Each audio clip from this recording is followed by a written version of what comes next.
किसी समय की बात है, एक गांव में एक वृद्ध किसान रहता था। उसके 3 बेटे थे।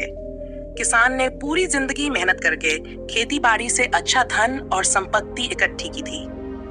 किसान चाहता था कि उसके बेटे उसकी संपत्ति और खेती बाड़ी की जिम्मेदारी ठीक से संभालें। एक दिन किसान ने अपने तीनों बेटों को बुलाया और उनसे कहा, अब मेरी उम्र हो चुकी है और मैं तुम्हें अपनी संपत्ति और खेती बाड़ी की जिम्मेदारी सौंपना चाहता हूँ।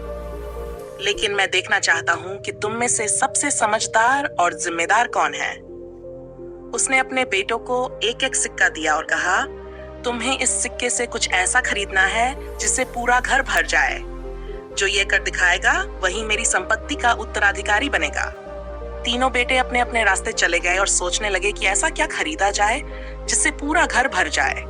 सबसे बड़ा बेटा बाजार गया और उसने बहुत सा भूसा खरीदा, ये सोचकर कि भूसा घर को भर देगा। वह घर आया और भूसा घर में बिखेर दिया, पर घर पूरा नहीं भरा। दूसरा बेटा बाजार गया और उसने कपास खरीदी। उसने सोचा कि कपास हल्की होती है, उससे घर भर जाएगा। उसने कपास को घर में बिखेर दिया, लेकिन घर अभी भी पूरा नहीं भरा। सबसे छोटा बेटा बाजार गया और उसने एक मोमबत्ती खरीदी। वह घर आया और शाम होने पर मोमबत्ती जलाई। मोमबत्ती की रोशनी से पूरा घर भर गया।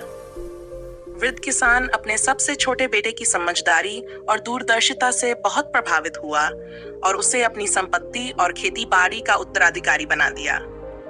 इस कहानी का सार यह है कि सच्ची समझदारी और दूरदर्शिता केवल बाहरी चीजों में नहीं होती, बल्कि सृजनशीलता और सटीक सोच में होती है।